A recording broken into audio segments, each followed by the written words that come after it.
వీక్షకులందరికీ నమస్కారం. జూలై మాసమందు ద్వాదశ రాశుల వారికి ఏ విధమైనటువంటి ఫలితాలు కలగబోతున్నాయి అనేటువంటి విషయంలోకి వెళ్లే ముందు జూలై మాసంలో ఉండేటువంటి గ్రహ స్థితిని మనం గమనించాలి. ఒక జూలై నెలలోనే చాలా విచిత్రమైనటువంటి స్థితి కనబడుతూ ఉన్నది. 14వ తారీఖు నాడే మొత్తం గ్రహాల యొక్క మార్పు అనేటువంటిది చాలా ముఖ్యమైనటువంటి విషయంగా చెప్పొచ్చు.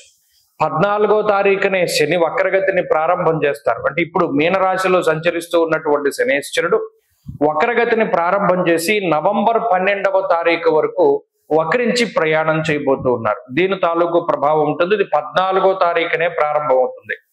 అలాగే 14వ తారీఖు నుండి దక్షిణాయనం ప్రారంభం. అంటే సూర్యుడు మిథున రాశిని వదిలిపెట్టి కర్కాటక సంక్రమణం చేసేటువంటి పుణ్యకాలం కూడా 14. అలాగే ద్వాదశ రాశుల వారికి కూడా ఈ మాసంలో ఏ విధమైనటువంటి ఫలితాలు కలగబోతున్నాయో కూడా మనం ఇప్పుడు తెలుసుకుందాం. మేషరాశి వారికి జూలై మాసంలో ఉండేటువంటి గ్రహస్థితిని గమనించినప్పుడు 3వ స్థానమందు గురుడు ప్రతికూలమైన ఫలితాలను ఇస్తూ ఉన్నారు. అలాగే తృతీయమందు రవి 14వ తారీఖు వరకు యోగిస్తున్నారు. బుధగ్రహం శుక్రగ్రహాల తాలూకు అనుకూలతలు కనబడుతూ ఉన్నాయి.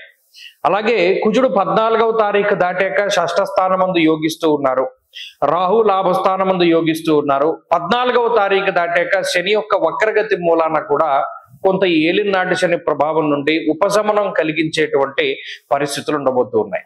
కాబట్టి ఈ జూలై నెలని 2 భాగాల కింద విభజిస్తే 14వ తారీఖుకి ముందు 14వ తారీఖు తర్వాత, ఇక్కడ 14వ తారీఖుకు ముందు రవిగ్రహం శుక్రగ్రహం అలాగే బుధుడు ఈ 3 గ్రహాలు యోగిస్తే 14వ తారీఖు దాటాక కుజుడు శనేశ్వరుడు రాహువు ఇత్యాది గ్రహాల తాలూకు అనుకూలతలు ఉన్నాయి. కాబట్టి మేజర్ గా ఈ రాశి వారికి వచ్చేటువంటి ప్రాబ్లం ఏమీ కూడా కనబడడం లేదు. కారణం ఏంటి అంటే ఈ నెలలో 2 భాగాలుగా విభజించుకున్నప్పుడు ఒక భాగంలో ప్రధానమైన 3 గ్రహాలు, రెండవ భాగంలో ప్రధానమైన 3 గ్రహాలు కూడా అనుకూలంగా ఉన్నాయి.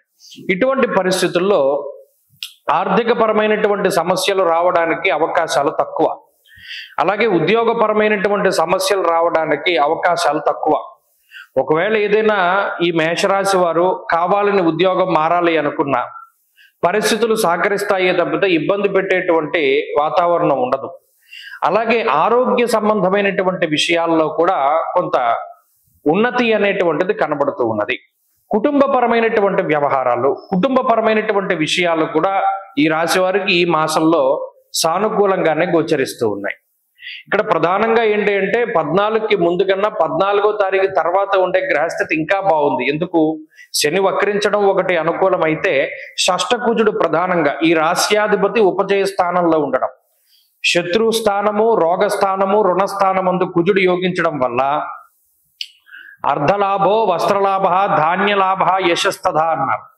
అంటే రుణబాధల నుండి రోగబాధల నుండి ఉపశమనాన్ని పొందడానికి.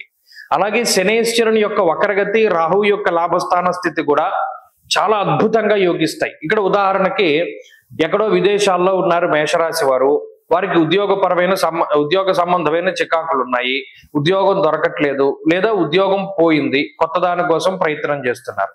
అటువంటి వారికి ఈ గ్రహస్థితి చక్కటి ఉద్యోగాన్ని ఇస్తుంది.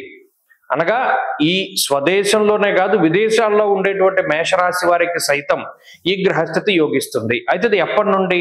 14వ తారీఖు నుండి మాత్రం. ఈ విషయాన్ని ప్రధానంగా దృష్టిలో పెట్టుకోవాలి.